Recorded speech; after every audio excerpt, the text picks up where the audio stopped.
Good morning, BookTube. Welcome back for another mid-month book bash vlog. This is a monthly event, whatever weekend is closest to about the 10th of the month, where we try to boost our reading. Most of the participants try to focus on a long weekend of reading. However, I came up with the idea to participate by reading a book in a day for mid-month book bash, specifically because I'm currently reading for the BookTube prize, so there's a lot I can't talk about that I'm reading. And that makes it hard to do vlogs, right? So I'm vlogging that separately that will go out after it's done, but that's a very long-term process over 2 months. So for this purpose, I am going to try to read one tiny book in a day. And the lighting is terrible because the sun is just streaming in. I'm not quite awake yet, perhaps, but we're gonna really dive in. And I think today is gonna be a good reading day because while it is sunny now, it is supposed to get quite stormy for most of the day. So good reading weather. This is Love at 1,000 Degrees. The author is Maki Kashimada, and it is translated from Japanese by Hayden Trowell. It's also the winner of the Mishima Prize. So you will see this, I'm sure, later. Get a better look once the lighting is slightly better. This really reached out to me on the shelf at the library. I'm almost out of time to read it. I've had it for like 2 months, but perfectly, this is an unintentional pickup for Women in Translation Month, definitely. And it sounds like very much my sort of thing. I love Japanese fiction. This maybe is not topically something I would reach for because we are apparently following this woman who is having dreams of a mushroom cloud. And that perhaps sets off something existentially to where she just leaves her family and goes to the city and starts up an affair. And that all sounds not very interesting to me, other than her existential crisis potentially. But it does seem like this is going to be very character study and about internal processing. So that I'm very on board with. We will see, though. I have heard no one talk about this. This is a Europa edition, and I do just sort of always gravitate toward their stuff. They publish very interesting works. They have a lovely format. Everything is kind of in the same style, and they have lovely French flaps. Really high quality books. So very excited to get stuck into this. It's going to be a really low-key day, very reading focused, so hopefully we will be able to finish this tiny book. It is actually 124 pages, so I think that's doable, even with other reading priorities for the day.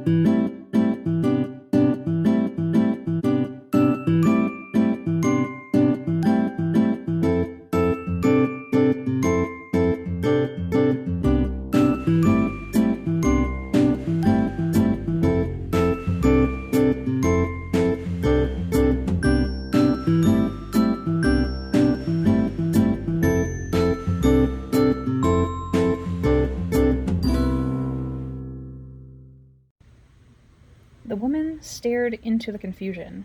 Feeling as though she were about to strike upon something gravely abstract, she hurried to stop herself. Finally, she returned to her senses. She strained, trying to drag herself back to sanity. That effort wasn't trivial. Fine bubbles formed on the surface, breaking one after another. This feels like it's very strangely disjointed in the writing, but I like it.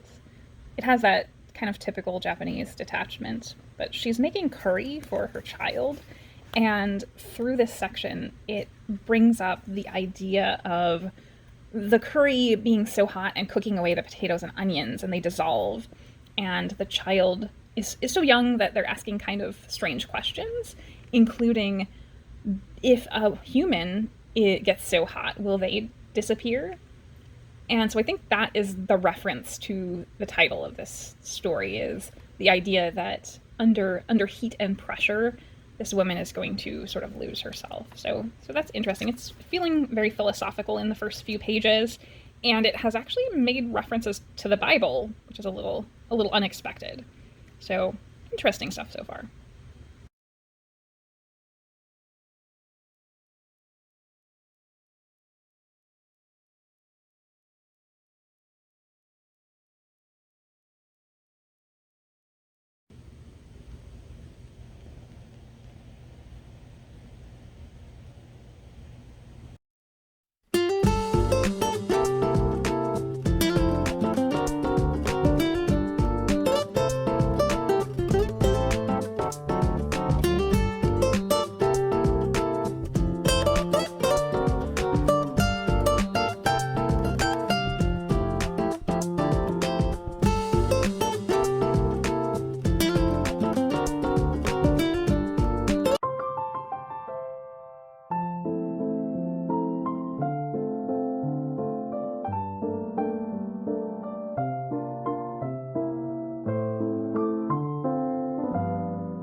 So I made perfect time going outside because it is now drizzling out there. Not looking very stormy though, just drizzly.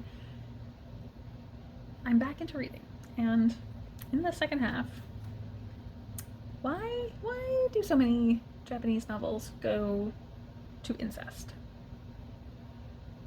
It's weird. Nothing graphic. Nothing graphic.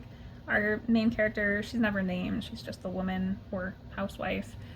She is very often thinking about her brother who took his own life, and she's trying to literally put herself in his shoes through certain things. And she's thinking about his past girlfriends and having sex with them.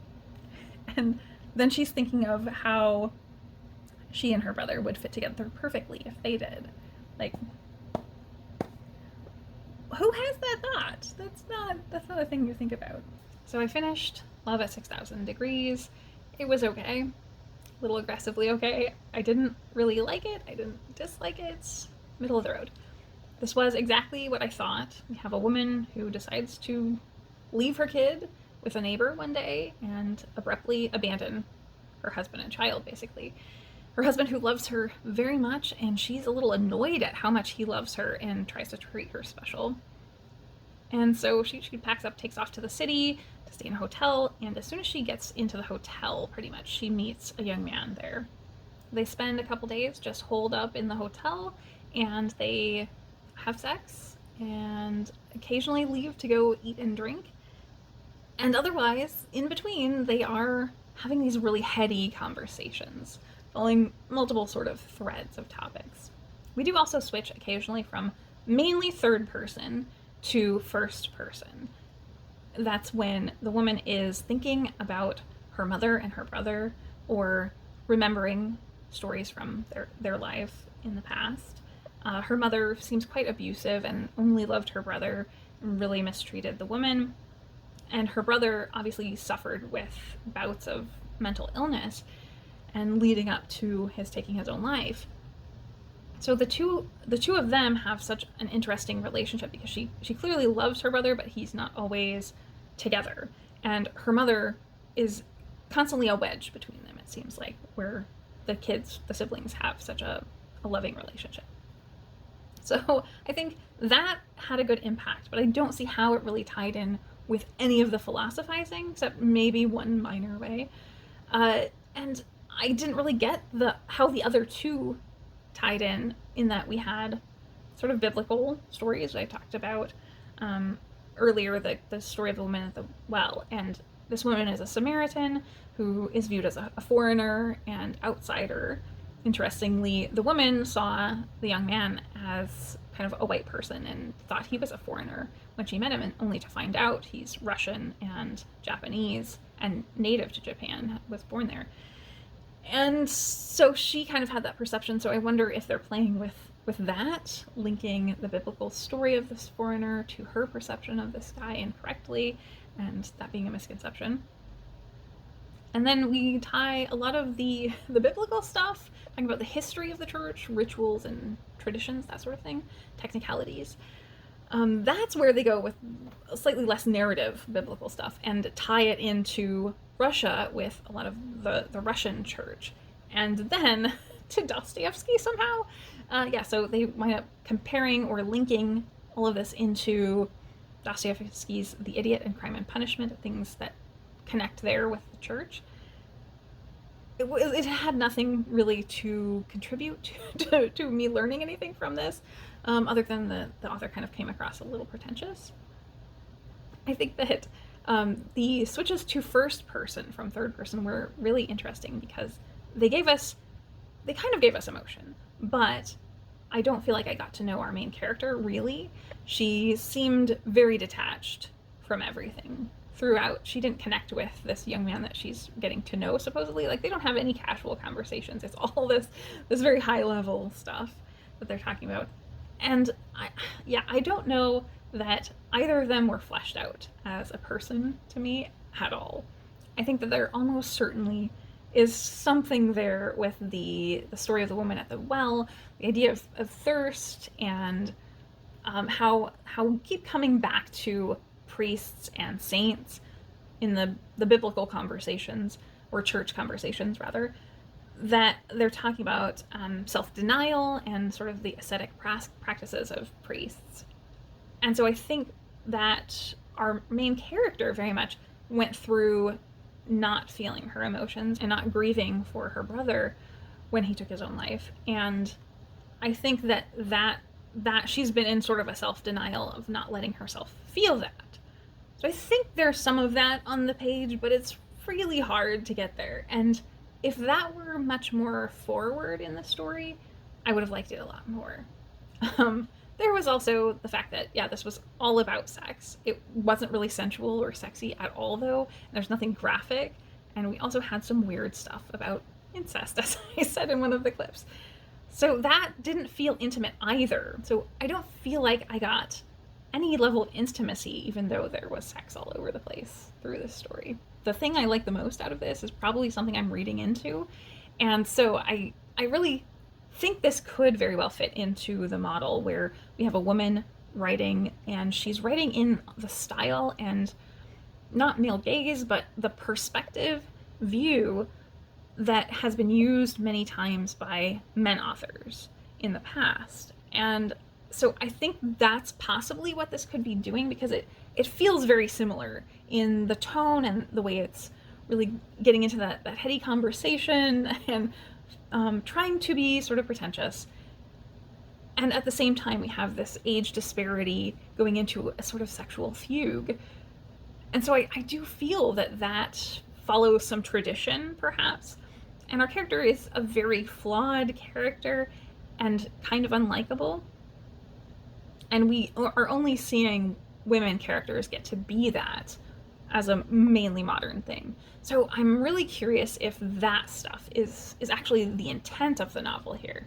The sort of diving into traditional male perspective.